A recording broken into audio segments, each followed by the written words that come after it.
everything is learning. It's not just this training course or that e-learning course, that anytime that you open your mind to a new way of thinking or a new way of solving a problem, that's learning. Welcome to the Curious Advantage podcast, an exploration of the idea of curiosity and its increasing importance for thriving in the digital age, from the authors of The Curious Advantage.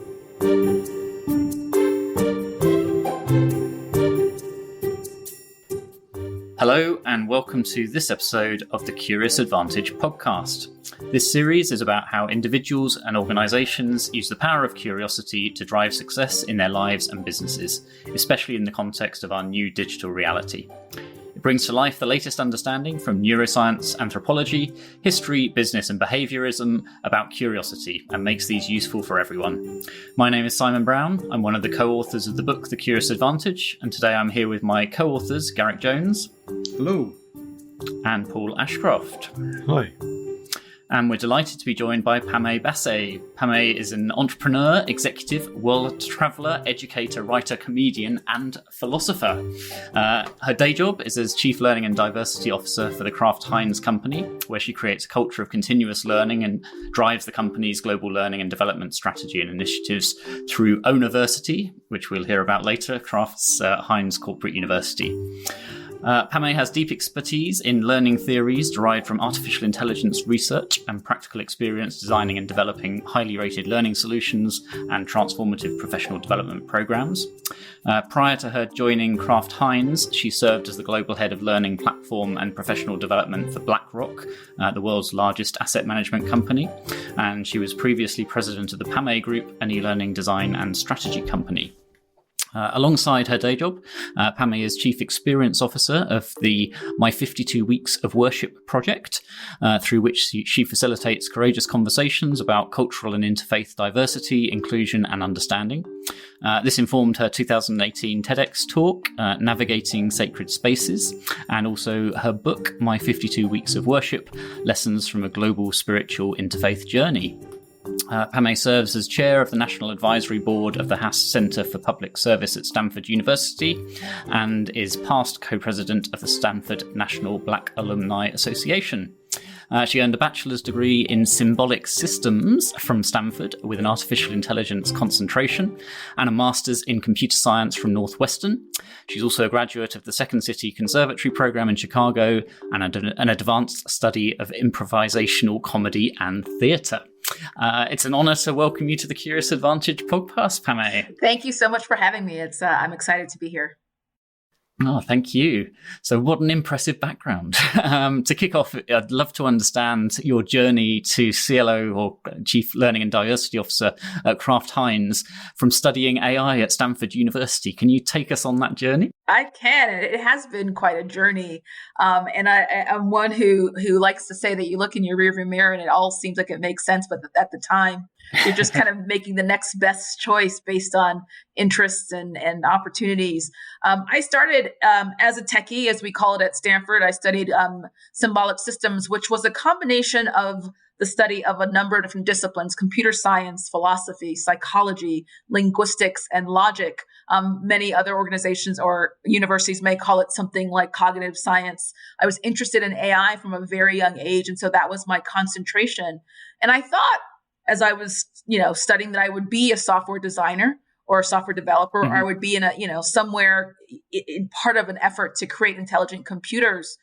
But I found a program at Northwestern University that was run by AI researchers, and it was sponsored by Accenture. And the proposition there was, well, we know from AI research how the mind works and how people process information and how we learn. Let's use that information to create more engaging learning environments. And because, of course, it was sponsored by Accenture, the audience was corporate learning, corporations rather. So back in the day, I call when there was lots of funding and lots of attention, we were creating 40-hour simulations, immersive business simulations at a time where we weren't all staring at our computers all day like we are now. And certainly 40 hours would not happen here. Now we're talking about micro and nano learning. But that was the beginning of my career in learning and development. I called myself a software developer for a long time because I was doing mostly ed tech. We were doing learning software, e-learning, when e-learning became a thing, and not to make me sound like I'm 140 years old, but that's the trajectory. And then, because I went to school in Silicon Valley, I thought after a couple of years in consulting, I should be doing something more innovative. And so I went to a startup, which was based in Chicago. So I didn't go back to the Bay Area. It was a mobile technology startup, and I was doing a lot of interface design for mobile phones, voice user interfaces, a lot of technology that's not in any way near where we are now, but kind of the predecessors to our smartphones and our Siris, et cetera. That company died very quickly. We had not enough customers because I think it was just before its time. And that's when I did two things. I started my own company, an e-learning design and development strategy company. And I studied at Second City. So I thought, I have a love of comedy. I'll study improv. I'll start my own company. And those were the two paths that led me down further into a career in learning and development. After about 13 years being self-employed, I went back into corporate, as you mentioned, first to BlackRock in New York, and then found my way to Kraft Heinz. And so that's the whole journey from really being a big nerd, and I still am a nerd, and I wear that badge proudly, studying AI when people weren't really talking about it all the time like we are now, to being at Kraft Heinz. Fantastic. I didn't realize you had the Accenture connection as well. So we both have that in common. And also all of us on the podcast, interestingly, have founded learning companies. So mine was Brightwave back in 2000, you with the Pamay Group, and Paul and Garrick with Ludic. Fantastic. So how did you find having your own company actually helped you with transitioning to large corporates? Because I know that was a very interesting experience, certainly personally, going from a small startup situation to a large corporate learning environment. Absolutely. And when I was at BlackRock, I called myself an entrepreneur just to give myself a bridge. How am I going to figure out how to be innovative and think the same way that I might have thought when I was the one making the decisions? We talk about curiosity. And I think when you are running your own shop, you have to always be asking questions about how, in my case, it was consulting primarily, how you can solve problems, how you can serve your customers or your clients. And so there's no way, I don't think, to be an entrepreneur or run a company without being curious and being a little bit, bold. And if you aren't fearless, at least pretending like you are, so that you can move forward and continue to generate revenue and continue to build and stay in great work, which really was my goal. And all of those things are useful in the walls of a corporation, especially if you work for a company that really is looking to learn and grow and be curious and creative in the way that you develop people. So those are some of the connections that I was able to make.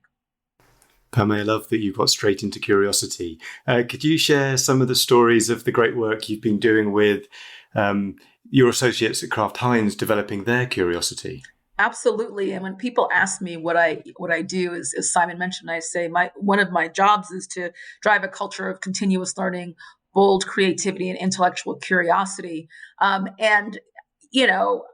have been in learning and development in so many different ways, certainly creating courses and programs, and those sorts of things are the bread and butter, or have been. But the idea of creating a learning culture was really important to me when I walked in the door, and I said, okay, first of all, I'm inheriting this, our corporate university, which we call Ownversity. It's based on one of our values. We own it. But there was still a little bit of a culture of kind of compliance and not necessarily of looking at learning as a privilege and not kind of as a thing that needed to be checked off. And so I very quickly decided that I was going to model what it looked like to be a lifelong learner, to be curious, to be creative in the way that I went from, asked myself the question, what do I need to know to be great in this role, and where do I need to go to get it? And I think we'll talk about my project, my 365 days of learning, but really saying, I want to learn something new every day and share it with the organization. And as a new CLO, I think for a couple of months, people were just kind of thinking, what is she doing? We had an internal app called the Catch app. Of course, I work at Kraft Heinz that I was sharing, right? What else would we call it? Oh, the Catch app. The Catch app. Yeah, it's happening. Yes. I love it. Every time I say it, I smile. So modeling curiosity and then bringing people along on the journey. And so it's been a fundamental part of the learning culture as it's evolved at our company. I don't know if you've been through a similar journey to me, but I came to realize maybe in the last year or two that I was missing an enormous part of my own perception around learning, which is the culture piece that you described. So I spent many years involved in learning in many different capacities, and I'd never really given enough credit to creating that learning culture, that it can either make or break all the other great work that is done in learning if there's a culture where people embrace it, or where there's a culture where people feel they don't have the time to be able to commit to learning or don't prioritize learning. I'd love to just hear a little bit more on how you've developed the culture within Kraft Heinz, because it's something certainly I missed in the past as to the importance of it. Right. I mean, I think that anyone who's been in learning for any amount of time knows that it's never fun to beg people to complete courses or to berate them into completing courses. And I'm sending emails and people are deleting them, or I'm needing to chase and send 1,000 emails so that people can complete one course.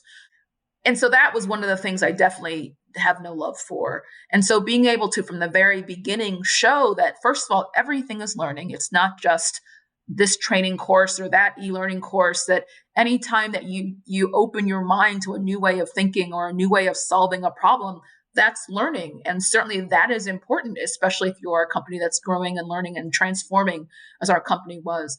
And so, being very clear that as I was every day learning something new, listening to a podcast or reading an article and sharing a summary, or going to an in-person learning event or a conference, et cetera, really showing A, everything counts. And B, 5 minutes, 10 minutes. I became very good at finding articles from various, Harvard Business Review is a favorite of mine because I can read one in 15 minutes and then share a new perspective, really showing people that learning doesn't need to take hours and hours and hours. And once I started doing it, that was nice. And then I got, kind of the first follower. And I don't know if you've seen the video of the dancing guy on the side of the mountain and the whole idea of how you create a movement. You need one lone nut, which was me. And then you need one follower, 2 followers, and everybody kind of says, hey, what's going on over there? And so I was lucky in that I followed that exact kind of formula. And by the end of the first year of what I call my 365 days of learning, we launched an organization-wide campaign called Learn Like an Owner, and had 500 employees sign up. And then in 2020, the next year, we doubled that. And this year, we've increased further, and the CEO and the chief people officer and leaders at the top of the house. So it's really a grassroots kind of starting with one person saying, hey, we're going to be learners, and this is how we're going to do it. And then inspiring others to join. I mean, there's so many things I want to ask you about. I mean, you've studied symbolic systems, which I definitely want to ask you about. And you've also, you're into AI. I'd love to talk about the future of learning and AI. And then you've also, you've done improv, and you come from Chicago, and you're in Chicago now. And Chicago is one of my favorite cities. And I was first exposed to improv in Chicago because there was a huge kind of thing going on 20, 25 years ago. I don't know if it still is, but all of these amazing things. And you also role modeling learning. You committed to learning something new every day for a whole year. Can you share more about what that was, and what were some of the things you learned, and what did you get out of, it's a little bit like performance art. Some of these, Marina Abramovich, or some of these artists who really do solid, very long commitment to things over a long period of time. It has impact and creates things. And I'm interested in what your experience was and what you got out of that 365 days. I mean, it was amazing. I mean, I'd say at the beginning, it was humbling because, I was a brand new CLO, and I could have just been making career limiting choices by doing random learning and posting, and what is she doing, and why isn't she focusing on the work? But to me, it was the work. And so, I mean, certainly I learned how to search our corporate university. As a learning professional, you want to tell people, we have these resources, you should use them, they're good. Yeah. But if you don't actually really know if they're good, then you kind of feel like, well, I don't know, maybe they're good. I don't even know what's in there. I'll just keep saying, go in there. And so first, wanting to make sure that I knew what resources we were offering to our learners, what their learner experience was. If it took 47 clicks to get to an e-learning course, well, you know what? No one's going in there. No one has the patience for that. And so certainly my head of governance, technology, and operations, who drives the evolution of our ecosystem, I would just say to her, "Hey, this is broken. Fix that. Why does this work this way? Why can't people get here quicker?" And so certainly I learned about our learning ecosystem and how to make it better. But every day as a professional, you have challenges. If I had a difficult conversation, I would search for an article on how to have a difficult conversation. If I was trying to figure out how to walk through our new performance management system or learn the business. I mean, I came from finance to food. What do I know about marketing and operations of, and making food, et cetera? So I really embraced the whole thought that I can learn my way through a new role, first for myself, and then to show other people, like, this is how you do it. And so that's kind of how I was thinking about it. And how did you show other people? I mean, because it's an amazing personal project, but role modeling it to your colleagues around you, how did they become aware that you were doing this? So, the learning is one thing, but the sharing and the reflecting is certainly as important, if not as more important. So the Catch app was literally a social media platform. And so 60, 70% of our organization had it on their phones. It was used for announcements and that sort of thing. So I literally posted 2 hashtags, learn like an owner and make time for learning. And every day I would post learn like an owner day 1. This is what I did, 15 minutes, 20 minutes, 30 minutes. This is what I learned. Along the way, I was like, hey, can we link to our platform? And so our technology improved along the way. And when I tell you, I was posting with in an echo chamber of silence for a good 100 days. That's exactly what was happening. And I'm sure, amazing. And actually I had my first follower said, hey, I joined you because I was like, what is she? I mean, maybe she needs a friend. Like, what's going on? She's new to the company, right? She's sticking her neck out there and maybe I should help her. Sweet. But once she did that, then somebody else did, and then more people did, and then people liked and commented. So the movement played out on that kind of the social media platform on our Catch app. And continues to grow. Brilliant. Yeah, it is very much like you described that lone nut video of dancing alone in the middle of the field, and eventually someone comes and joins, and then more joins and more joins. I love the hashtag make time for learning, because that's certainly something seen within Novartis, where we have the aspiration of 100 hours of learning a year. And one of the big challenges is finding the time to be able to do that. So what progress did you make with that? How did people react to that making time for learning? I would love to hear more around that. Sure. And, I'm 3 years in and it's still difficult for me to make time. Not necessarily, I'm learning all the time, but the sharing, the posting to say, hey, this is what I learned. This is how I'm giving back to kind of the culture. So in a visible way is difficult. And so you have kind of a couple camps. You have some camps, we have learning ambassadors who embrace it completely. They also learn and share in these digital shared spaces. And then we still have the conversation of people saying we should have dedicated time. Some regions, our team in Australia and New Zealand have done a learning hour, et cetera. I still hear every day, well, how can we make sure that we're creating protected time? So, it's not magical, right? I now have, a percentage of our employees who are in the movement. They're totally committed. And I still have people saying, I'd love to do that, but I don't have time. So it is an ongoing challenge. But I'm up for it and I'll continue talking about it. And it's lovely to see people who have said that their lives and their careers have been changed because they have been curious. They've made that time for learning in the face of what seems like our busy lives. Nobody has time to do anything. You're listening to the Curious Advantage podcast, inspired by the book The Curious Advantage, written by Paul Ashcroft, Simon Brown, and Garrick Jones. Subscribe to the podcast today. Pamay, how else has your focus on creating a movement in learning impacted the organisation more broadly? So you've talked a bit about how it's impacted individuals and how it's impacted perhaps the culture. Have you seen some shifts in how people work, behave, interact with each other, perform even? What are some of the impacts that you've seen? One of the things I love is after the first year, we had those top learners come together for a co-located learning experience. We called them the Learning Ambassadors. It was a Learn Like an Owner retreat. And it was 30 folks from around the world who are all so excited and from all parts of the organization. So not necessarily just the top of the house or senior leaders. Some were, analysts brand new to the organization. And someone said, what I love about this is there's a culture of generosity that's forming. And I thought, oh, that's amazing, because I can read an article and I could say, this is nothing to do with me, but isn't Simon working on this problem about how to, make sure X, Y, or Z is happening? Let me send this to Simon.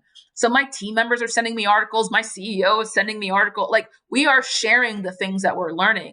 And that culture is the foundation for some of the work that's happening now. We're a company that had a new enterprise strategy rolled out last fall by our new CEO who joined just after myself. And we're talking, like most companies are, about what capabilities are necessary. How do we develop those capabilities? What skills are necessary, et cetera? Much easier to do that when people are talking about learning and they have, you want to call it a growth mindset. I like to call it learn like an owner, the ownership of learning and development, and believing that, hey, I can learn my way through this. If I need to pivot in my role, I can learn my way through that. If I need to figure out how to do something more effectively or more efficiently, I can reach out for learning. And so I think it's permeating the culture, especially as we are a company that is transforming from a business perspective and changing and growing and headed towards the goals and the targets that are set out in our enterprise strategy.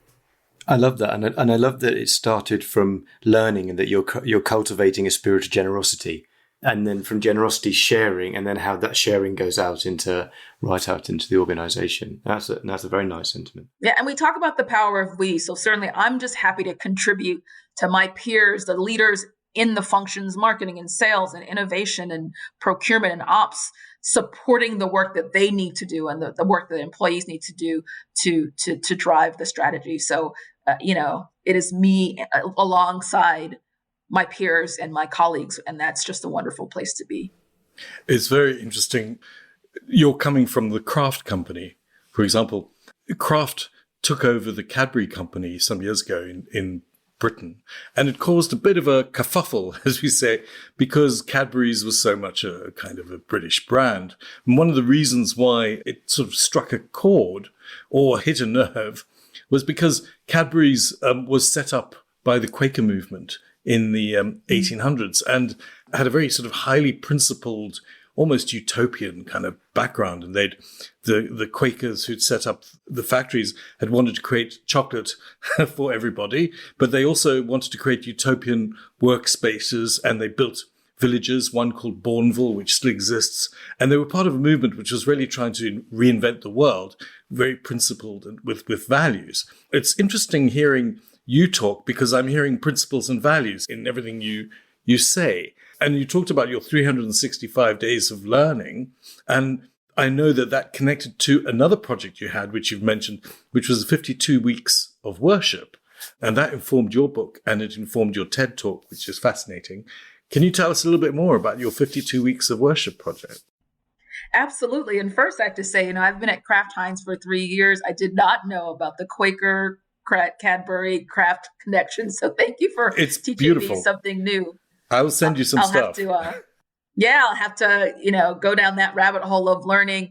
And another thing you said that's amazing is that, any good leader knows what drives you, what your core is, what your values are. We last year at Kraft Heinz rolled out our new or refreshed values so that everybody knows our purpose. Let's make life delicious. Everybody was reminded of our values, et cetera. So, any leadership development program starts with, well, what do you believe? And how can you make sure you align your purpose with your company's purpose, ideally? In the Quakers, I did spend time with the Quakers. So for the past 10 years, I have been, I have a passion project that sits side by side with my work in L&D called the My 52 Weeks of Worship Project. And it started in 2010 when I decided that I'd visit a different place of worship every week for a year. So churches and mosques and synagogues and temples, and traveled.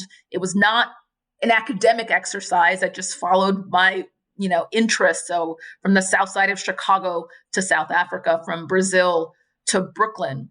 And it was an intensely personal project because the year before that, I'd had a very challenging year and lost my father and my grandmother. And I learned so much about the many ways that people gather, what people believe, how they search for the divine. I went to my first Quaker service and I thought, it's so quiet here. It was a really interesting experience. I got invited to a Quaker wedding and I thought, well, how's that going to be? I didn't actually go. I should have gone. It could have been an interesting experience. But for me, it was very personal and me trying to figure out what I believed and how to stand in my own power so that I could, most importantly, respect fully other people who believed other things, which I think is something that we're all going through in an amplified status based on what's going on in the world. I am, as Simon mentioned, Chief Learning and Diversity Officer now. And so it's kind of interesting how my personal and professional passions are merging in many ways.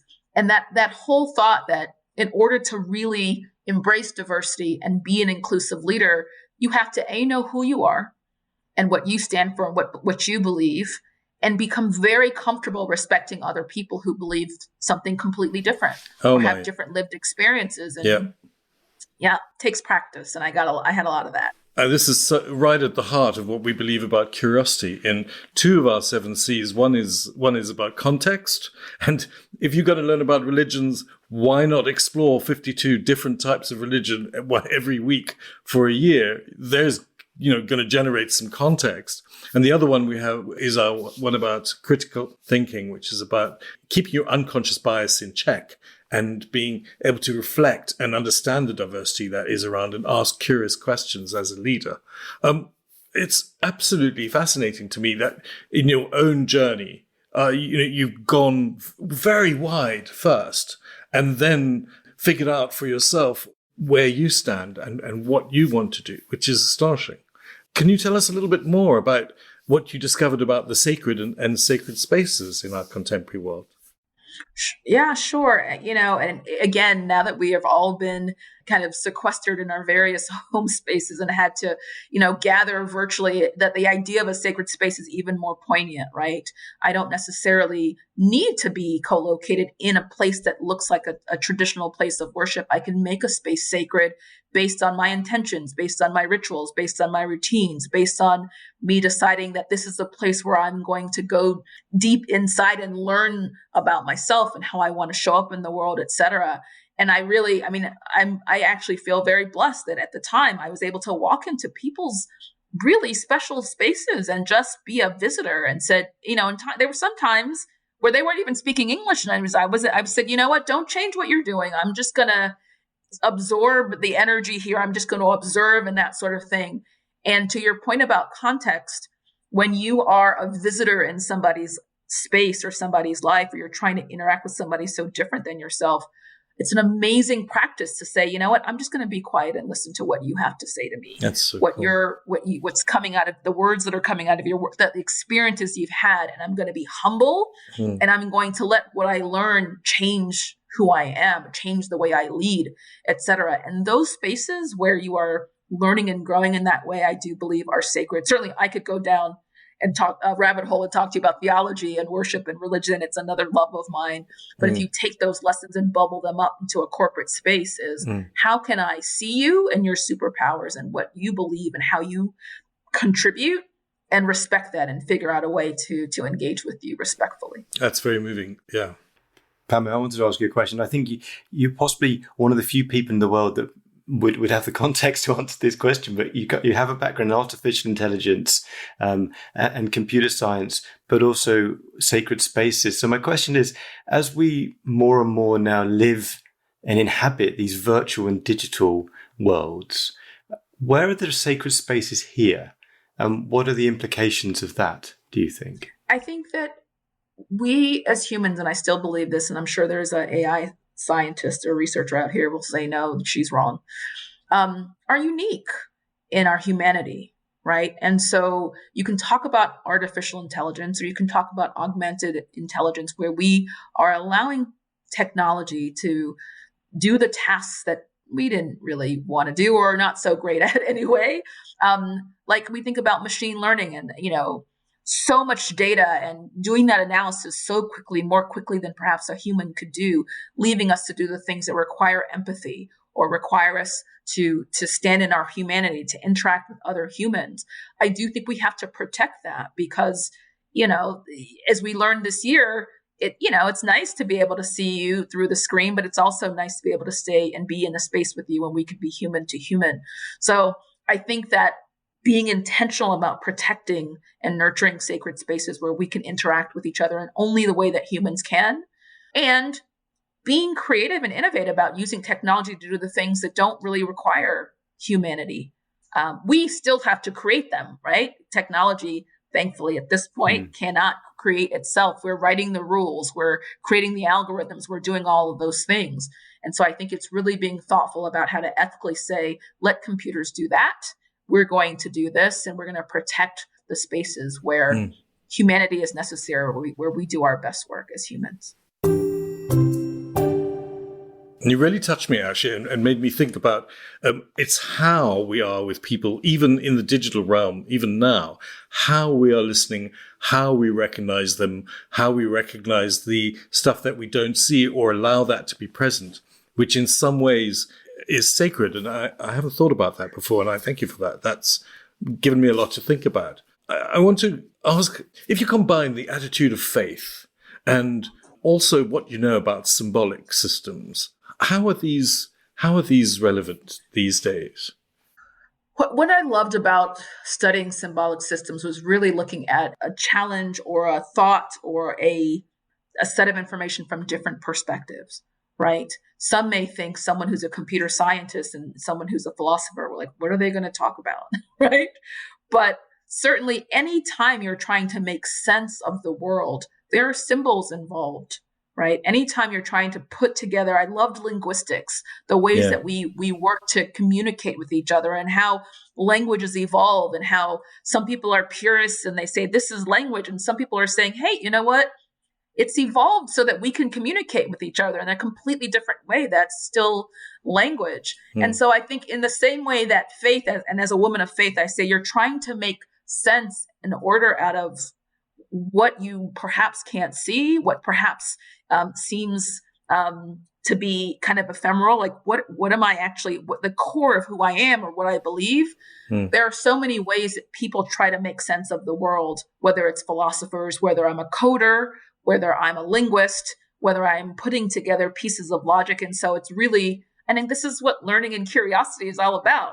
How do I make sense of this thing? Whether that's marketing or accounting or computer science or religion, there is something that's standing between me and understanding that topic, that challenge. How do I get from here to there and make sense of that along the way? And Pamay, just to say, I mean, it's interesting you said that when you talk about what would a philosopher and a computer scientist, why would they have an opinion on this? It strikes me today that it's actually the people that are inventing the future technology are the people that most need to be involved in the philosophy of what this is going to be for us and how it's going to affect us. I absolutely agree. I'm really interested as well whether there's linkages that you can take between your sort of personal faith and interest outside of work and your role inside of work, particularly on the learning side, and the curiosity that you definitely bring on the inside of work piece, and it seems like also on the outside. So does the two complement each other and reinforce each other, or how does the sort of your curiosity play out between your faith and your professional role? I absolutely think they do, and again, when I talk about any leadership development program, the first thing you're taking is an assessment. What are my strengths? What do I believe? What are my values? What is my purpose? When you talk about being an inclusive leader, it's helpful to know who you are as you interact with other people. And it's helpful to know that it's challenging to determine how you want to show up in the world so that you can respect that other people are doing that same work.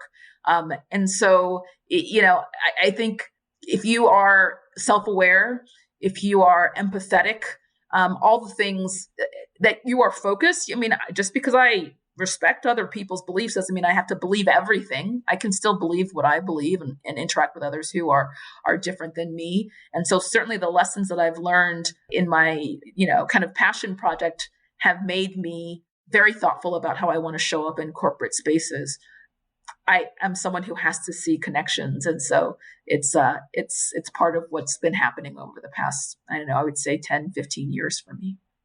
I love that, and I can see that directly from my own personal experience, where we have what we call our unbossed leadership experience within Novartis to help people to become more unbossed leaders, and there's a big self-awareness piece, and in there's self-reflection of sort of going back into what gives me the beliefs that I have, and sort of looking back into one's childhood and understanding how some of the things that we were told back in our childhood have shaped us and our beliefs and so forth today. So I can see how that sort of self-awareness and self-reflection that maybe comes from the faith side can actually strengthen your leadership and make you a more open and aware leader as well. So fantastic. Do you have a story or an example of your sort of your learnings being able to be put into action in a corporate world from what you've taken from your faith? Boy, I mean, it's something that happens every day, and I don't know if I have a specific story that I can tell you, but I will say that so often when I was walking through when I talk about navigating sacred spaces, I say you're putting a mirror up to yourself, and then you're seeing yourself in as many mirrors as you dare to look in. So every day you're being faced with a situation, who am I going to be right now? And certainly anytime I'm having a one-on-one with one of my direct reports, or anytime I'm doing an appraisal or I'm having a difficult conversation, I have to decide who I'm going to be. Am I going to be empathetic? Am I going to be my best self, or am I going to be the self that I don't necessarily like, who shows up because I'm not perfect, and sometimes I get snarky and angry, and I have to decide, is that who I'm going to be as a leader? And sometimes that's hard work. If you're learning constantly, you're constantly taking in information about how to be a really great leader, and then one day you're not going to want to be a great leader. I want to be someone who's like, just do it for the love of God. Can you just do it? Which is, maybe a style of leadership that, we may have experienced in the past. And so I think that the amount of work you do to try to figure out how you want to show up as a person and as a leader challenges you then in situations where you don't necessarily feel like being your best self. And then you have a moment where you think, hey, those words that are coming out of your mouth are not aligned with the person who you say you want to be. So you better course correct, reschedule, whatever you need to do, because we're going down a path that's not going to lead you to where you say you want to be. I imagine, Pamay, as a curious person, you are probably curious about many, many things at the moment. But is there one thing in particular that you're really focused on, that you are personally most curious about at the moment? That's a great question, because I really am curious about everything. I mean, I think we are now going through, in various stages in the world, after having been quarantined and sequestered in many ways, figuring out what, you use all the words, new normal, next normal, whatever words you want to use. What are we going to look like? What's the path of this pandemic? In the US, you may think, we're seeing the light at the end of the tunnel. Depending on where you are in the world, you might be saying, no, there's no light at the end of the tunnel. We're still in the tunnel. And so I'm curious about kind of how the next year is going to play out, and how humanity will continue to interact, having had this really disruptive experience, and in some ways very sad and very just drenched in grief, and how are we going to emerge on the other side? I'm curious about that.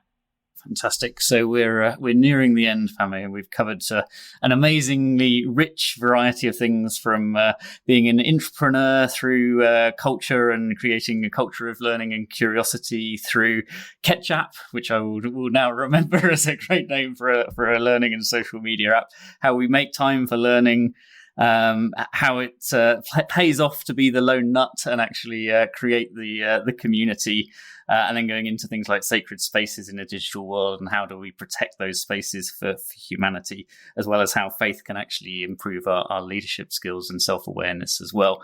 From all of that, if there was one thing for our listeners to take away, what would be your one message for people to take from today's conversation? I would say, wow, we covered a lot of ground, first of all. So thank you. Super fun. I'd say the one thing is embrace learning as a superpower. I like to say, you got to learn your way through it, whether it's something that's great or challenging. And if you think of yourself as a learner and as somebody who can find your way from not knowing to knowing, that's a superpower that can help you in your life, in your family's life, your community, your organization. It really is something that can be a benefit and an asset. So that's what I would say. Fantastic. So embrace learning as a superpower. Thank you so much Amazing. for joining us, Pamay. Really Thank inspiring. you for having me. Thank you, Pamay. My pleasure. You've been listening to a Curious Advantage podcast. We're curious to hear from you. If you think there was something useful or valuable from this conversation, then we do encourage you to write a review for the podcast on your preferred channel, saying why this was so, what you've learned from it. We always appreciate hearing our listeners' thoughts and having a curious conversation. So join the conversation today at #CuriousAdvantage. The Curious Advantage book is available on Amazon worldwide. Order your copy now to further explore the 7 C's model for being more curious. Subscribe today and keep exploring curiously. See you next time. Thank you for listening to the Curious Advantage podcast. The Curious Advantage book is now available to purchase on Amazon. Stay tuned for the next episode and keep exploring curiously. This podcast is produced by Aliki Palinelli and John McGinty and edited by Jill Damatak-Futter.